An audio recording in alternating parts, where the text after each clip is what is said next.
down from heaven and going to the tomb, rolled back the stone and sat on it. His appearance was like lightning and his clothes were white as snow. The guards were so afraid of him that they shook and became dead men.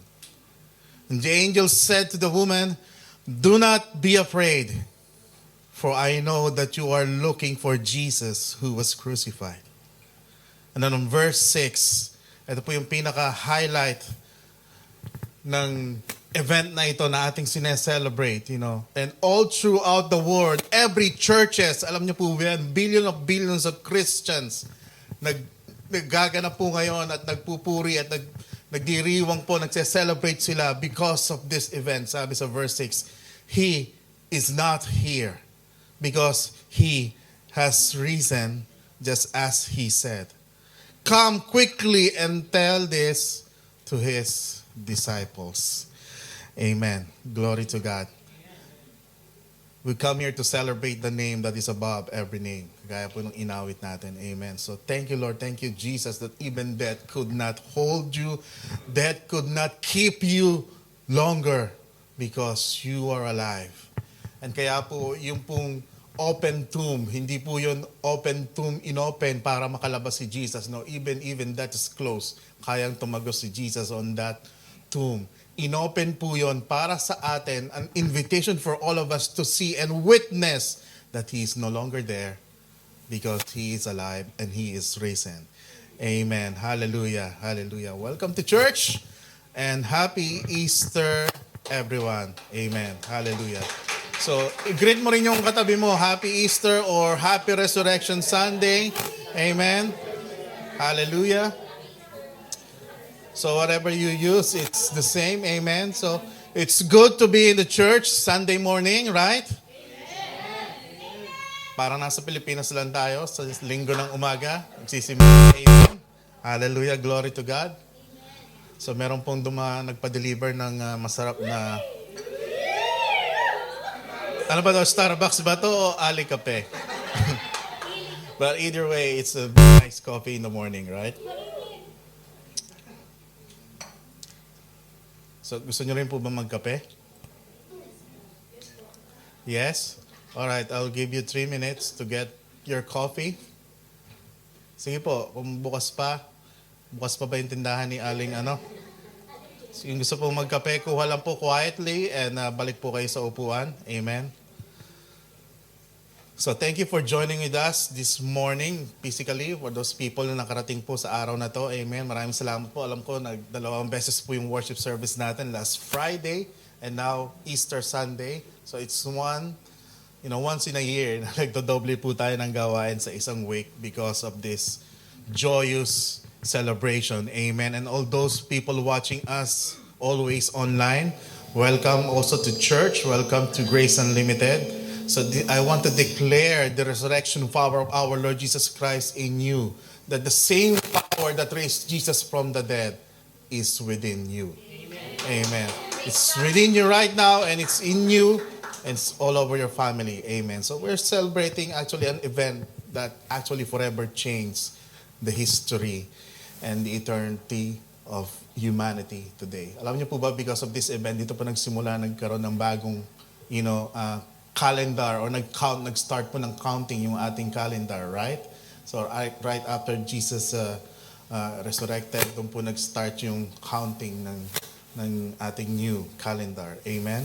So this is the day, in fact, kaya po sabi ko kanina, napakarami pong Kristiyano sa buong mundo nagse-celebrate ng gawain ito. Amen? Hallelujah. Kaya po nagpapasalamat ako sa Panginoon, nakarating kayo sa araw na to. Amen. Kabilang kayo doon, kabilang kayo doon sa bilyong-bilyong Christians na nagsi-celebrate ngayon all around the world at napupurihan ng pangalan ng ating Panginoong Jesus. Amen.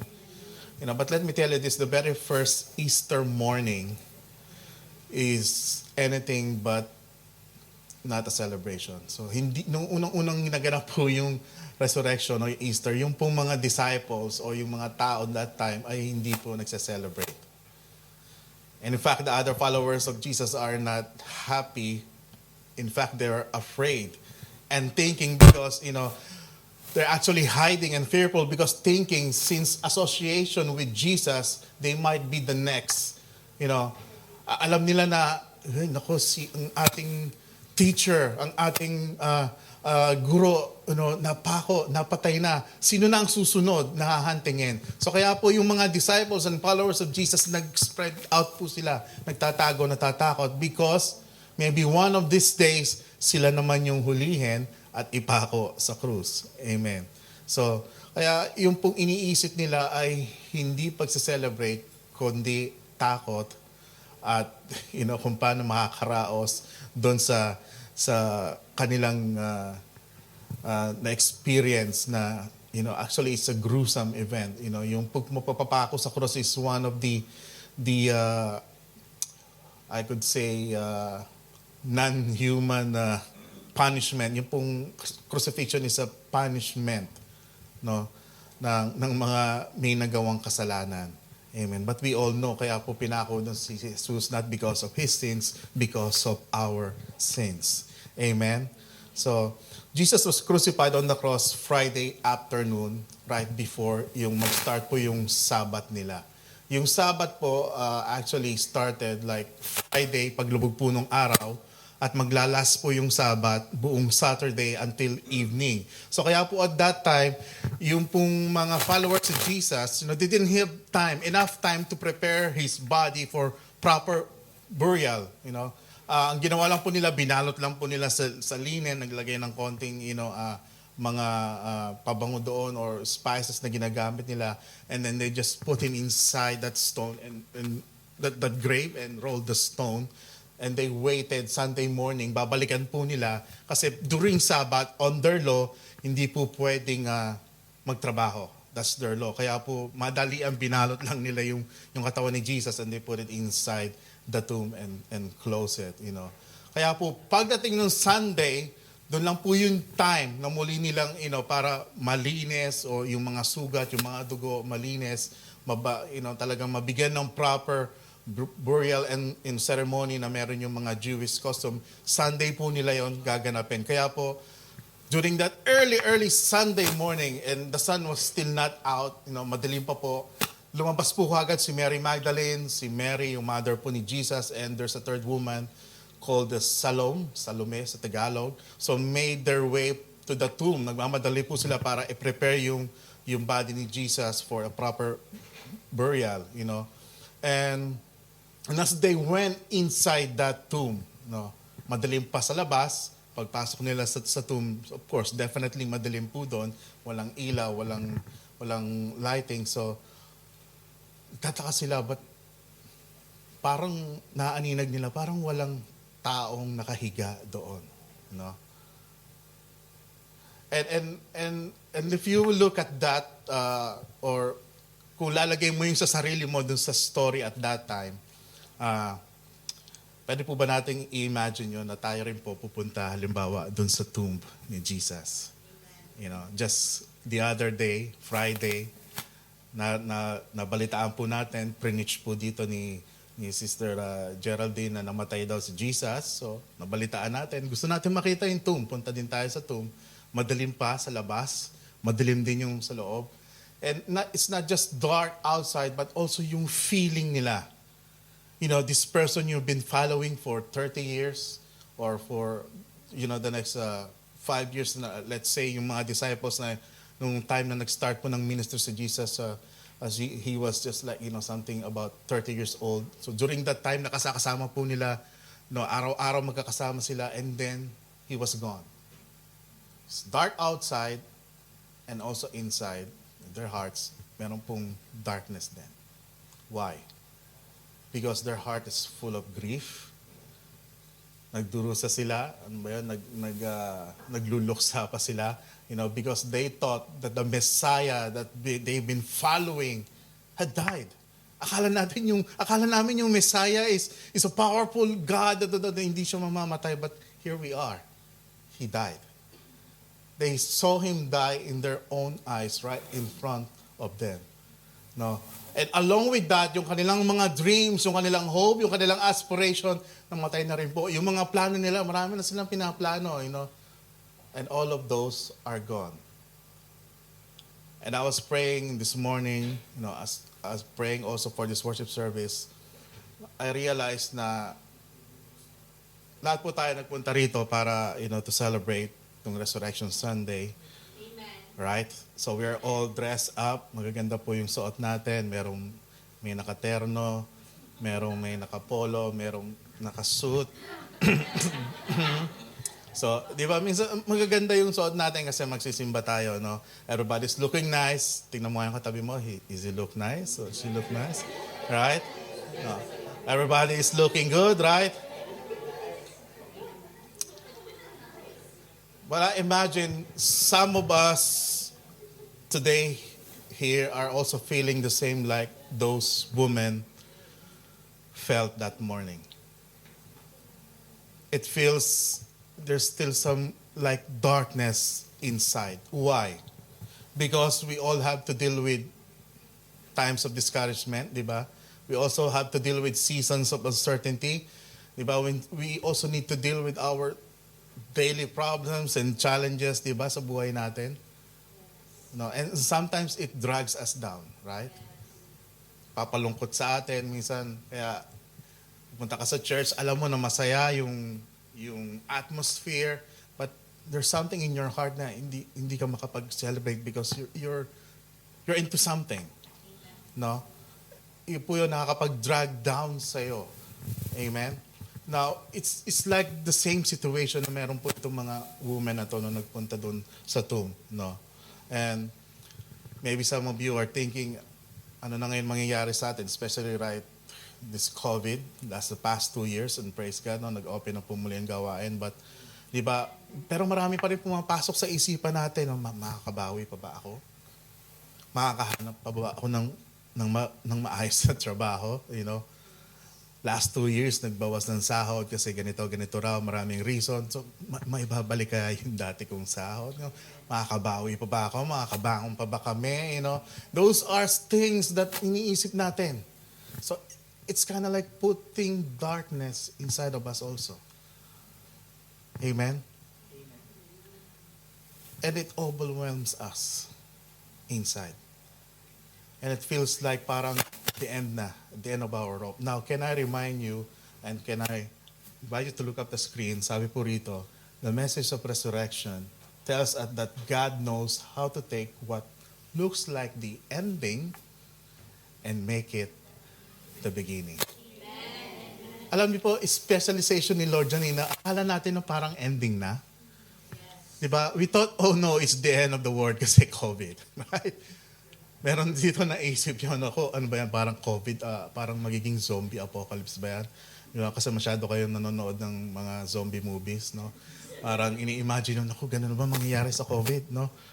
So parang ganun, masyado tayo maraming inisip na we thought it's the ending. Pero if you will look at the resurrection, it's thought like it's ending because they thought Jesus has died and dead, But for God, you didn't know, this will be the start of a whole new story. No? Parang sinasabi sa atin ni Lord dito, because of the resurrection, magkakaroon po tayo ng new beginnings. New chapter, new story in our life. New hope. Yun po yung message ng Easter. Yun po yung message ng resurrection. And I believe if you open up your heart in your life, yun po yung kinakanta natin kanina, and what should I say and what should I do? Yun yung response. Tinatanong mo sa sarili mo, ano ba yung dapat kong response sa muling pagkabuhay ni Lord? Ano yung sinabi dun sa awit? Just to offer my heart completely to you. Yun lang. I-open mo lang yung life mo kay Lord, ibukas mo lang yung buhay mo kay Lord. Alam niyo, magkakaroon ng panibagong simula sa buhay niyo.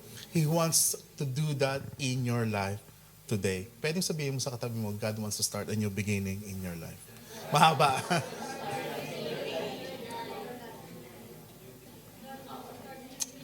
New beginning in your life.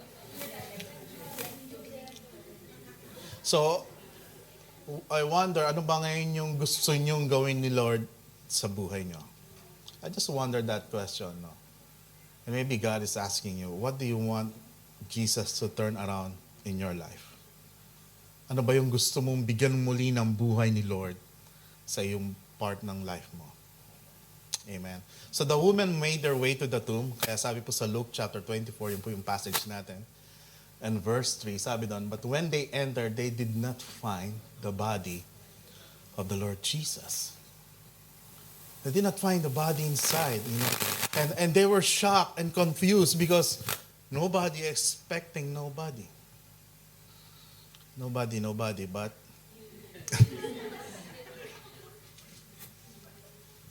they didn't expect that there will be nobody there. So, kaya nga pagdating na doon, na-expected nila, nandun yung bangkay ni Lord, yung katawan ni Lord. But, it's not there. And this is what it says on verse 4 until 6, sabi doon, while they were wondering about this, so iniisip talaga nila ano nangyari, ba't nagkaganito? Suddenly, two men in clothes that gleamed like lightning stood beside them. In their fright, the women bowed down with their faces to the ground. But the man said to them, why do you look for the living among the dead? He is not here. He has risen. Amen. Amen. What I want you to see from this passage is this woman came to this tomb to perform a ritual. So, yun po yung kailangan nilang gawin doon because of their custom demands it. But God wanted them to experience a miracle. Amen. Parang sa atin, no? Minsan ini-invite lang tayo ng kakilala natin. Oh, come ka sa church. Ini-invite tayo ng friends natin. Punta ka naman sa gawain namin ng Grace Unlimited, no? And sometimes you're just expecting, oh, sige, pagbigyan kita. One time, church lang naman yan eh. You know, mag-spend ako 1 or 2 hours with you thinking it's just a church. But that invitation, pagdating mo rito, God is offering you a miracle. Amen. That could change your life. Amen. You thought it's a ritual, no? Kala ng ibang tao, you will invite people outside. Well, in church, ritual lang naman yan. Every Friday or every Saturday, every Sunday, punta tayo sa church. You expect it as a ritual, but God can make it a miracle in your life. Kasi po sa gawain ng Panginoon, kumikilos si Lord. Amen. So kaya po yung iba, di ba? Kaya nga sabi nila, kaya ginawa po natin itong gawain na to kasi minsan yung marami pong tao, marami tayong kakilalang friends, no, na mabibilang mo yung time na nagpupunta sila sa church. No, I'm not talking about those people na may work. You know, yung mga hindi talaga church na people outside Grace Unlimited. No, makikita mo sila sa church kapag birthday nila, pag Christmas, tsaka pagka Easter, right? So kaya sasabihin ng iba, see you next Easter, Pastor. No, next year na ulit sila babalik, you know.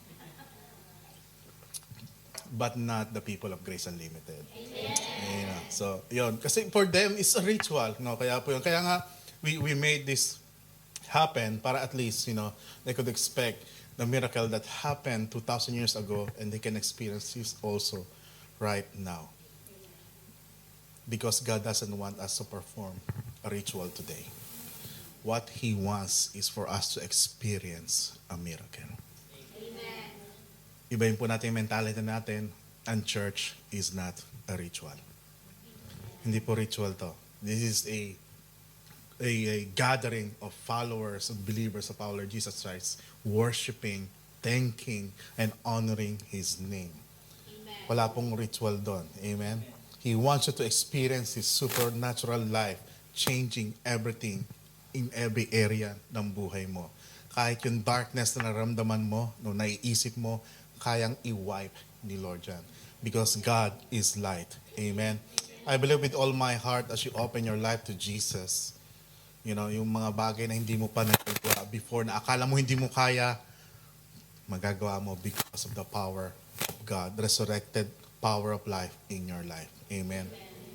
Hallelujah. So today, we're gonna look at this story na nangyari lang after nito. You know, after na nabalitaan nila na wala si Jesus doon, tapos buhay na an empty tomb. Maybe just a couple of hours. And this story is mostly not preached rarely kapag ka Easter. Ito po yung story na kung saan, kung mababasa niyo sa Bible yung the road to Emmaus, you know, ito pong meron pong dalawang tao na naka-encounter kay Jesus, pero they didn't know that it was Jesus. So there's these two men that are traveling. So, ito pong dalawang tao na to, na nabalitaan nila na, okay, namatay na yung rabbi natin, namatay na yung that we thought that is the Messiah. So, let's go back to our home. Balik na tayo sa lugar natin. So, uwi silang luhaan. Amen. Two of these followers, they given up. They are discouraged. They feel defeated. And they are grieving because they saw their Lord die. Amen. And balik na po sila sa kanilang place. Yung place po nila is Emmaus. No? So as they're going that journey to Emmaus, now a third traveler joined with them. Bigla may sumulpot, no? Parang ghost lang. And sino ba yung sumulpot doon? Sabi doon sa verse 16, so definitely it's Jesus. No? Alam natin yung story. But for them, hindi nila alam na si Jesus yon. Why? Because sabi doon sa verse 16, God kept them from recognizing Him. Because during that time, He already has the resurrected body. No, hindi na po yung physical body na meron tayo like us. This is the resurrected body. So, He can actually conceive Himself. So, kaya po itong dalawang taong ito, hindi nila nakilala na si Jesus pala yung sumulpot at nag-join sa kanilang journey. You know? And this made me think na sometimes, they didn't recognize that Jesus is walking alongside with them, right? And this made me think that sometimes, God can be right beside us, pero hindi pa rin natin siya nare-recognize. Right? Why? Because, kagaya na sabi ko kanina, marami tayong iniisip. Tanungin mo yung katabi mo, ano iniisip mo ngayon?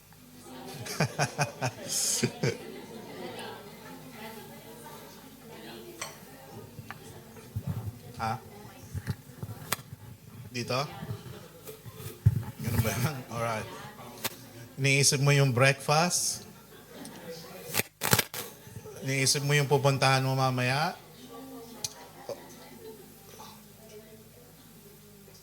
And sometimes, because of this, we fail to recognize that God is with us all along. Kasama po natin si Lord, no? Can be walking beside you even in difficult places, difficult part of your life, but sometimes you fail to recognize that He's there with you. Kasi masyado kang isip ng isip. No? May trabaho pa ba ako bukas? Pasasahurin pa kaya kami? Sabi, delay daw. No? Actually, He's not absent in those situations in your life.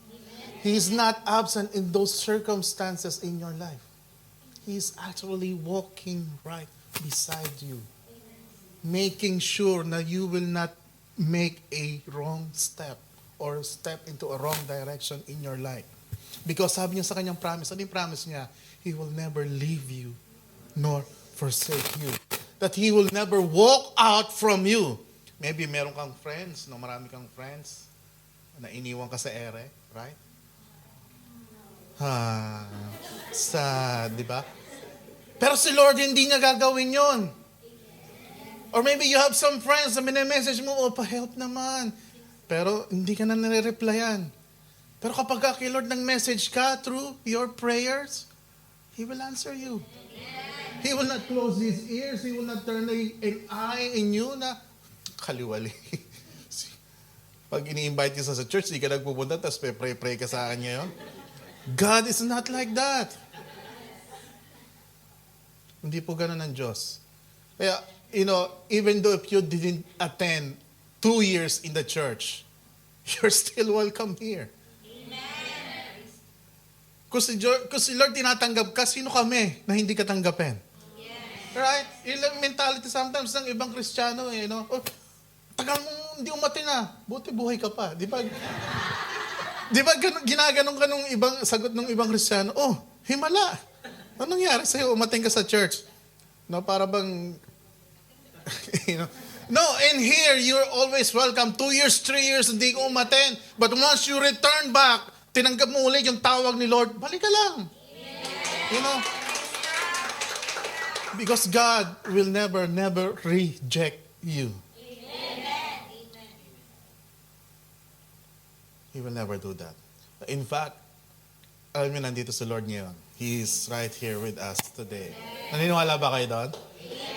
Because sabi niya sa kanyang word, Jesus says, where 2 or 3 men gathered together in my name. Ano sabi niya? There I am. Andun ako. He is here today. Amen. So, si Jesus, nag-uusap sila, sumabat na ngayon sa kanilang usapan. Ayun, sabi ni Jesus, dun, sa verse 17, sabi ron, He asked them, what are you discussing? Ano ba yung pinag-uusapan nyo? No? Ano ba yung chika ngayon? No? Medyo may may pagkamaritas konti si Jesus this time. You know? Sabi niya, what are you discussing so intently as you walk alone? Di ba? Sabi niya, and they stopped short. Nakikita ko yung sadness kasi talaga nag-grip sadness written across their faces. Then one of them, Cleopas, replied, you must be the only person in Jerusalem who hasn't heard about all the things that have happened in the last few days. I mean, nasan ka ngayon? Wala ka bang Instagram? Wala ka bang Facebook? Hindi ba nakita na pinako si Jesus? Wala ka ba sa social media? No? Parang gano'n, no? Na hindi ka updated, no? And Jesus said, sabi, what things? Ano ba yung mga bagay na yon? You know? Kaya sabi dun sa next verse, 19 and 21, so sabi ni Jesus, ano yun? What things?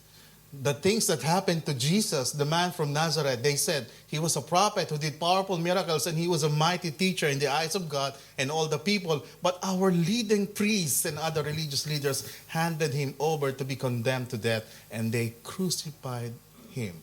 And on verse 21, sabi doon, we had hope. We had hope he was the Messiah. We had hope. I want you to look at that word or that sentence, we had hope.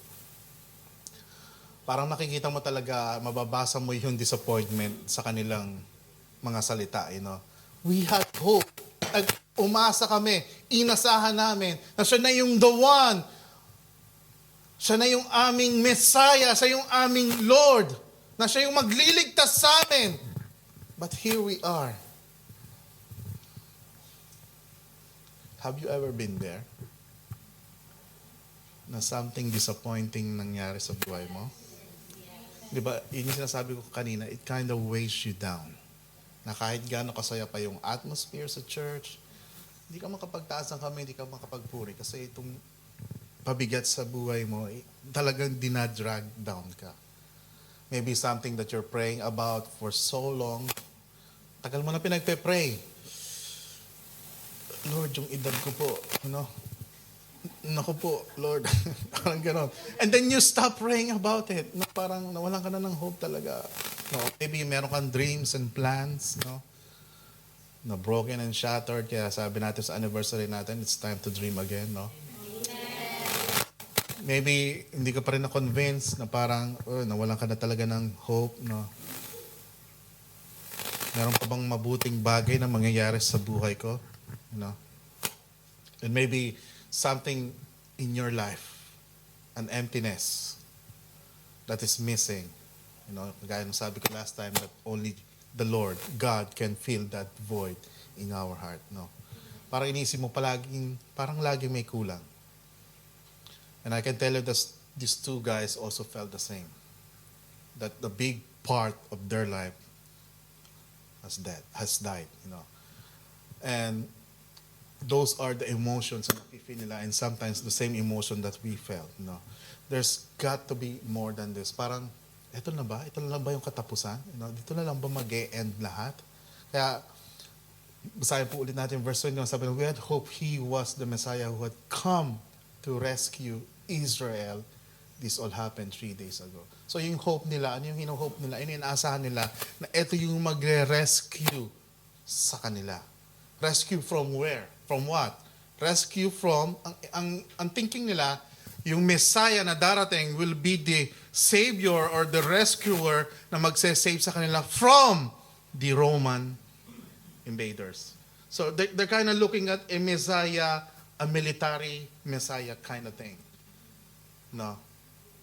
that will come will overthrow yung Romans. But I can tell you this, si Jesus po hindi po concerned dun sa enemy ng Israel, which is the Romans at that time. Why? Jesus is concerned about a greater enemy. Ano yung greater enemy? It's the enemy of the soul. Of their soul and our soul. Diba?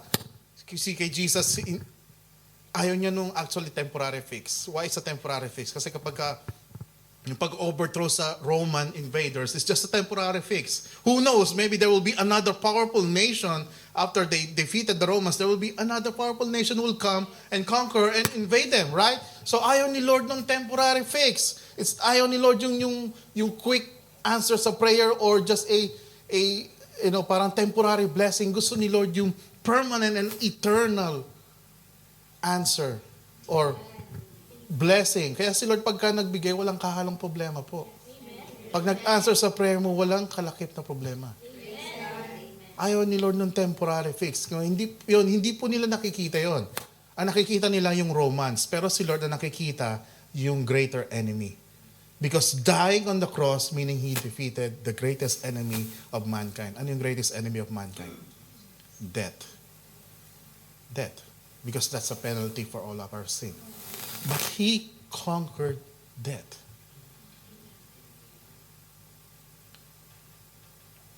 Hindi lang si Lord magbibigay ng political victory, si Lord magbibigay ng spiritual victory over the enemy. Amen. So that word rescue, in the original language, ang ibig po sabihin nun is to redeem or to pay the price for freedom.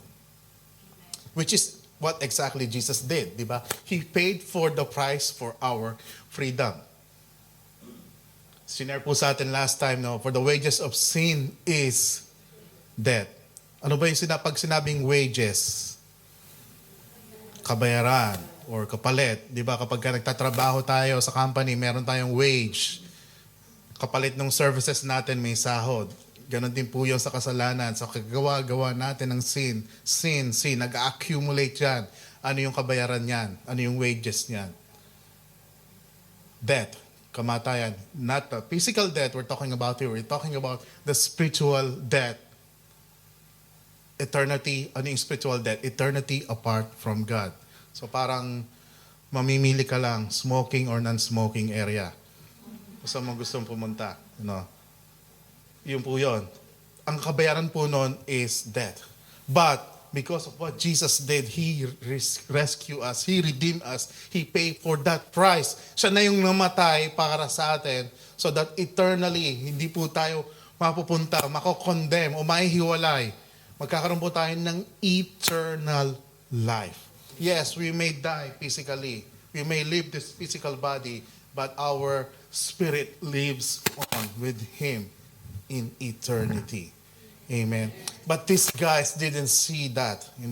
What they're only seeing is disappointment, hopelessness, and grief on the situation. Yun po yung sinasabi ko, hindi nila, kasi isip sila ng isip, ang iniisip nila puro yung disappointment, ang iniisip nila puro yung hopelessness, ang iniisip nila yung kanilang defeat. Hindi nila alam na si Jesus na pala yung kausap nila. Amen. And so, here they are walking on the road, completely hopeless, and then hope showed up. Lalakad sila hopeless and biglang sumulpot yung hope. Amen. And yung hope po has a name, and His name is Jesus. And verse 25 and verse 27 says, sabi ron, you find it so hard to believe that all the prophets wrote in the scriptures. So ito po, ina-explain na ni Jesus sa kanila kung bakit kailangang mamatay yung Messiah na kanilang pinaniniwalaan. Yan sabi ni Jesus, ba't nahihirapan kayong paniwalaan yung mga sinabi ng prophets noong panahon, noong unang panahon, wrote in the scriptures? Wasn't it clearly predicted that the Messiah will have to suffer all these things before entering His glory? And then on verse 27, sabi doon, then Jesus took them through the writings of Moses and all the prophets, explaining from all the scriptures the things concerning Himself. So medyo mahaba pa po yung kanilang lalakbayin. Kasi during at that time, wala pa naman pong mga taxi or Uber. So talagang walking marathon lang po sila. So medyo mahabang kwentuhan and explain Jesus simula pa nung panahon ni Moses. No? If you imagine that Jesus is preaching about Jesus. Di ba? Pinipreach niya yung sarili niya. That's fascinating. He's talking about the prophecies of the Old Testament that is called the Messianic prophecy. Messianic prophecies. Kaya po yung first 2 weeks po natin, pinag-aralan po natin yung foretold. So ito po yung mga Messianic. Ito po actually yung ina-explain ni Jesus doon sa dalawang kasama niya. No? Sino pa rito yung nakakaalala nung tinalakay po natin yung first 2 weeks ng foretold series natin? So, talagang marami kayong iniisip. No? Talagang hindi nyo na natandaan. So, sa dami-dami ng iniisip nyo. No? Ano yung unang tinuro po sa atin? Sabi nung tinuro sa atin, si Jesus is the wise king. Sabi naman nung second week na sinare po sa atin, si Jesus daw is the humble servant. Actually, this series is a 5 topic teaching series. But since medyo limited po yung naging scheduling, 2 lang po yung sinare. Marami pong actually prophecies concerning about Jesus. No, kaya maybe next year magkakaroon po tayo ng version 2 sa 2023. Let's see kung maitutuloy po natin yung iba. But did you know, as a matter of fact, na meron pong 300 prophecies concerning about the Messiah, the coming Messiah. Kung saan siya ipanganganak, kung paano siya mabubuhay, ano yung kanyang trabaho, what he will do, how he will die, even yung bones na mabobroke sa kanyang body, nasusulat po yon when he was crucified. And Jesus fulfilled every single prophecy concerning about him. Amen. Naniniwala po ba kayo na tinupad ni Jesus yung mga prophecies about him? Amen. Naniniwala po kayo? Amen. Amen. God bless you all. But the saddest part here is most of kababayan, Jews, ni Jesus, hindi po naniniwala that He is the Messiah. Yung mga prophecies na yon, hindi sila naniniwala na si Jesus yon. Right until now, the Jews are still waiting for their coming Messiah. Kaya po meron silang wailing wall doon. Punta kayo sa Israel. Ipepray sila. They're praying, yung mga rabbis doon. They're praying na dumating na po yung Messiah. But they miss it. He already came.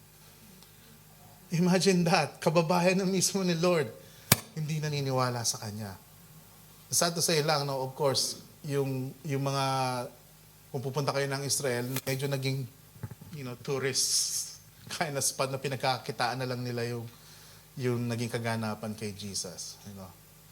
There are other people outside, non-Jew, believe that Jesus, but sila mismo na nandoon, hindi sila maniwala that He is the Messiah.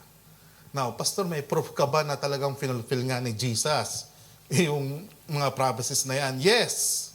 So I have here some very quick Bible verses. Sabi po sa Isaiah, unang-una, Isaiah chapter 7 and verse 14. This is the prophecy about Him that He will come from a virgin birth. Sabi ron, the Lord Himself will give you the sign.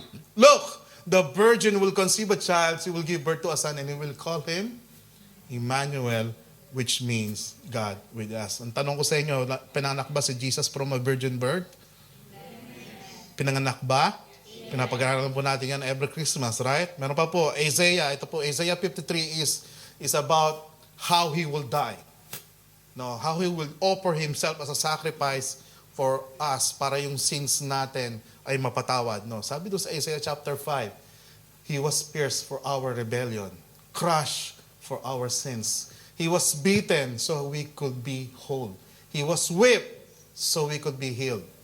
Alam po natin yan. Diba? Mapapanood natin yan sa mga Jesus films, na especially in Passion of the Christ. Diba? All of us like sheep have strayed away. We have left God's path to follow our own. Yet the Lord laid on Him the sins of us all. And then in verse 7, He was oppressed and treated harshly. Yes or no? He was treated harshly. Diba? Yet, He never said a word. Diba? Sinampal siya, dinuraan, pinatungan ng crown of thorns, hinagupit, binugbog, sinipa. Meron ba siyang sinabi? Wala. He didn't said anything. Nung tinanong lang siya, are you the king of the Jews? Sabi niya, yes, my kingdom is not from here. No, doon lang siya sumagot. Are you the king? Sabi niya. And then, as a sheep is silent before the shearers, he did not open his mouth. Unjustly condemned, he was led away. No one cared that he died without descendants, that his life was cut short in midstream. Di ba? Hindi man lang siya inabutan ng tumanda. Right? Kanyang prime of his life, namatay po siya kagad. Right? But he was struck down for the rebellion of my people. And nobody cared, no? That he died. Walang pakialam yung ibang tao. Kagaya na nung sinabi sa atin, yung mga tao na nagsisigaw sa kanyang, Hosanna, Hosanna to the highest, are the same people shouting, crucify him, crucify him. Wala silang pakialam. No? And then on verse 9, he had done no wrong and had never deceived anyone, but he was buried like a criminal. Yung pong mga kasama niya nung pinako, kilala niyo po ba yon? Hindi sila kilala? Hindi ko rin sila kilala. No? Pero sila ay kriminal. So, yun nga po yun, isinama si Lord na walang kasalanan, na walang ginawang krimen sa hanay ng mga criminals. He was put in a rich man's grave. Totoo po ba to? Hindi. Inawit natin kanina. He laid him down in Joseph's tomb.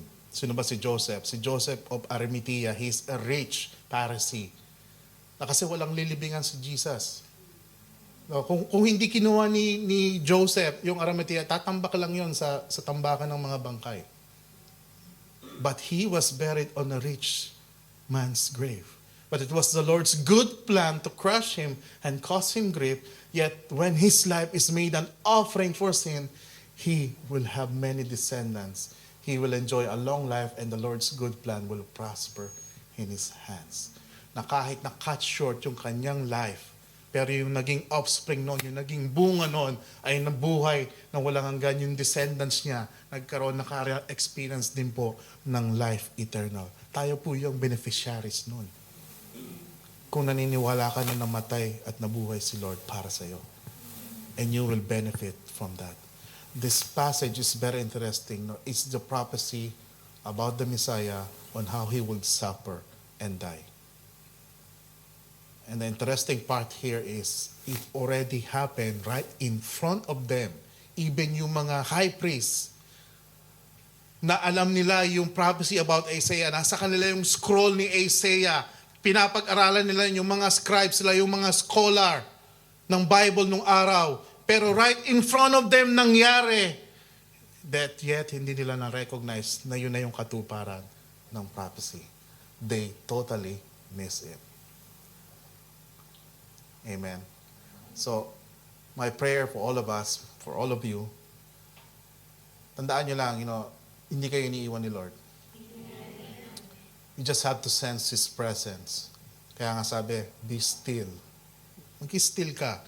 Hindi ibig sabihin na tumigil ka sa pagkilos. Still mo yung mind mo.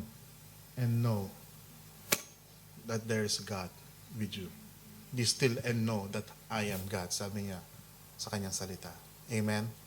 Now, do you know that Jesus revealed Himself not just to these two men, road to Emmaus? Marami pa pong times, marami pa pong instance na na-reveal ni Jesus yung kanyang self. Sa kanyang disciples, sa kanyang followers. He even have dinner with them. He break bread with them. And there's this instance na she even show Himself to Thomas. Kilala niyo si Mang Tomas? So, hindi po siya yung gumawa ng sauce. Si Mang Tomas po, sabi niya, hindi ako maniniwala na nagpakita si Jesus kasi namatay na nga yan eh. And one time of their gathering, nagpakita si Lord. And then tinawag niya si Thomas, kaya tawag sa kanya si Doubting Thomas. You see, Thomas, the hole on my hand and the scar na merong tinugos yung spear. Sabi niya, in-invite niya si Thomas na, sige, you can put your finger inside this hole. Kasi hindi siya maniwala, He stayed actually on the earth for 40 more days. Nanatili po siya after His resurrection before He ascended to heaven.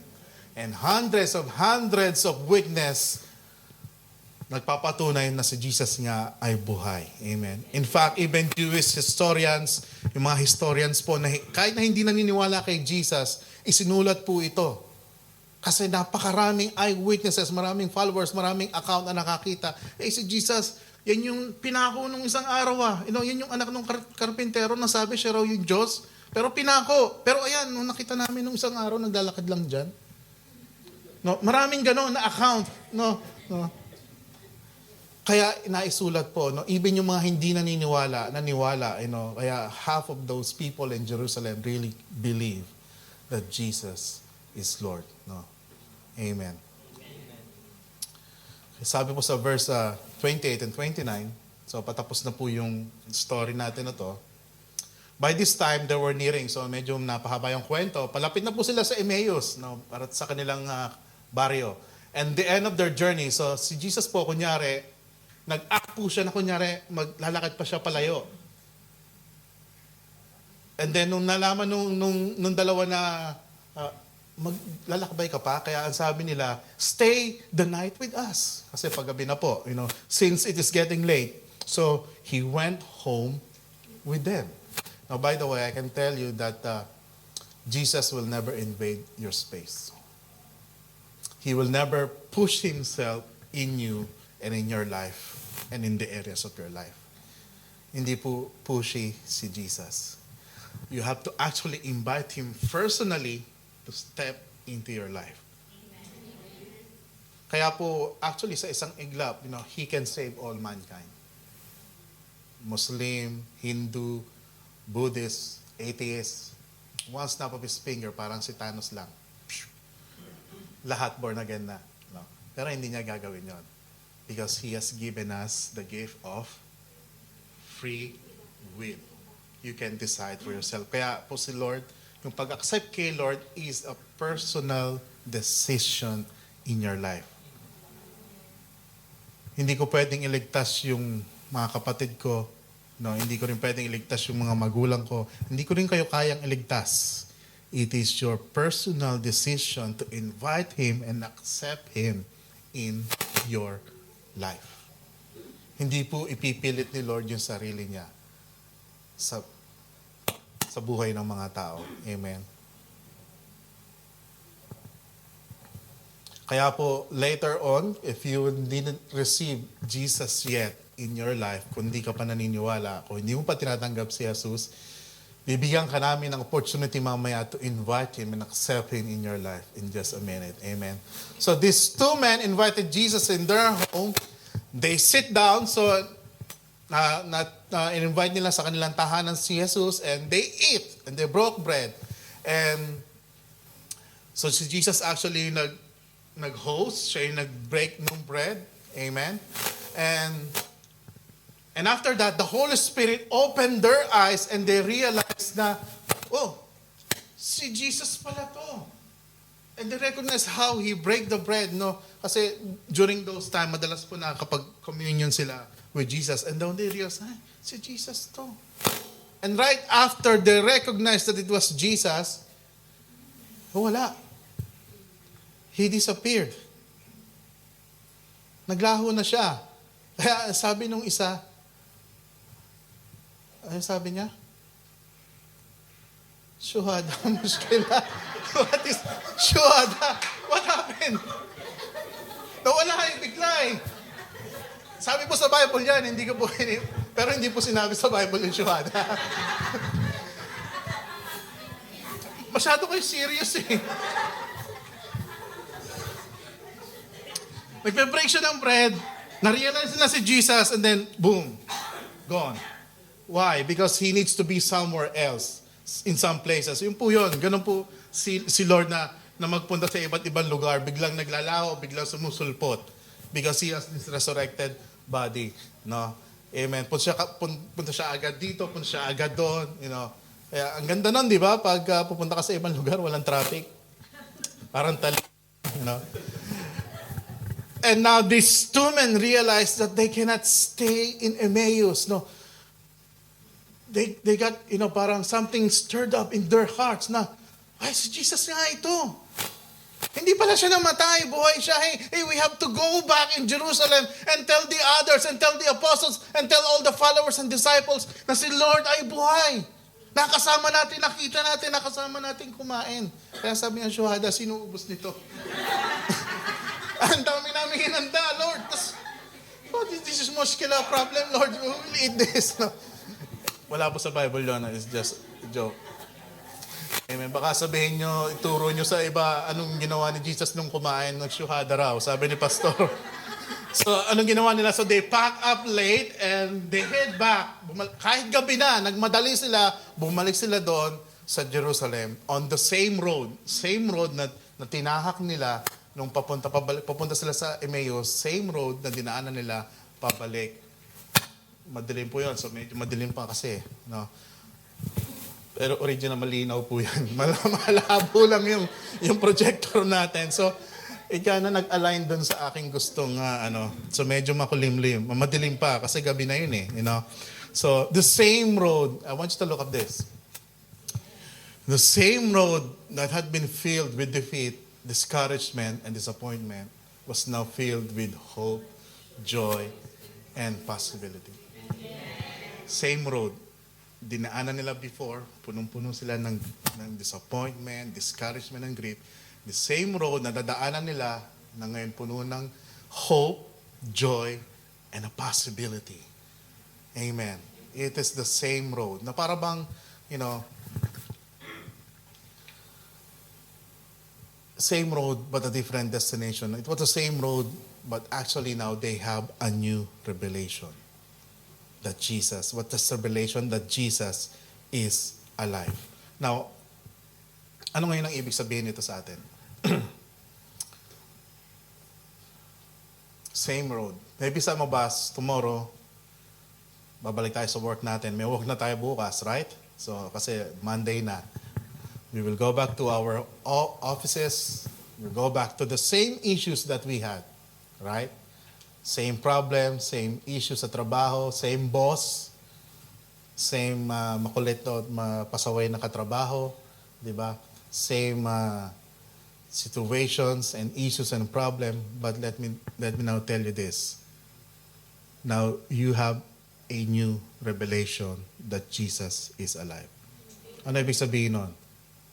Na akala mo ikaw nag-iisa ka, akala mo ikaw lang ang humaharap sa lahat ng challenges mo sa buhay. Now ngayon, alam na natin na si Lord ay buhay at kasama natin, same road. Now meron ka na ngayong courage to face all those challenges and issues in your life. Amen? Because, I want you to look at this. Because when we begin to fully understand who Jesus is, that's when we begin to understand who we are. Kung naintindihan mo talaga na si Jesus if you understand that He is a powerful God, that nothing can stop Him, nothing can hold Him back, even the death cannot hold Him. Alam mo na siya yung makapangyarihan Diyos, siya yung buhay na Diyos. It will change how you look at yourself also.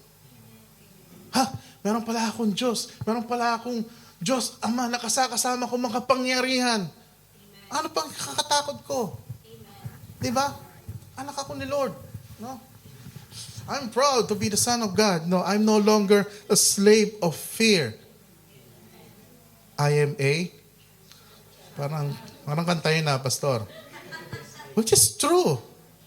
Ano pang kinakatakot mo? Tanongin mo yung katabi mo, ano yung kinakatakot mo? Takot ako sa ipis, takot ako sa paputok, takot ako sa dilim. Hindi po yung mga ganong katakot-takotan. Ano ba yung mga inaalala mo sa buhay mo? You have now to think differently now because this revelation has been given to you that God is alive and God is with you. Amen. The Bible says when you invite Him to step in your life, yung power ng resurrected King will also resurrect you. Yeah, sabi ko kanina sa Romans chapter 8 verse 11, the same power that raised Jesus from the grave dwells inside of you. Amen. Dwells inside of you. If that's true, that changes everything. Diba? Hindi ka na ngayon matatakot sa mga challenges ng buhay. Hindi ka na ngayon matatakot sa mga mga issues na ibato sa'yo ng kaaway. Because you have a God that is alive in you, in your life. Yung revelation na yon will change yung identity mo. If we begin to understand who God is, we begin to understand who we are. I am the child of God. Declare mo sa sarili mo, I am a child of God. I am a child of God. Same road, but a different revelation. Same road, now you have a different identity. Same life. Hindi naman natin pwedeng palitan yung buhay natin, right? Hindi naman natin pwedeng palitan yung issues natin, yung mga nangyayari sa buhay natin. Pero we now have a different approach in life. I am now not afraid. Sabi mo, I am not afraid. I am not afraid. Amen? Hallelujah. Now, I want you to stand up and let us and invite the worship team na just worship Him and sing this worship to Him, and then we'll close po yung ating gawain.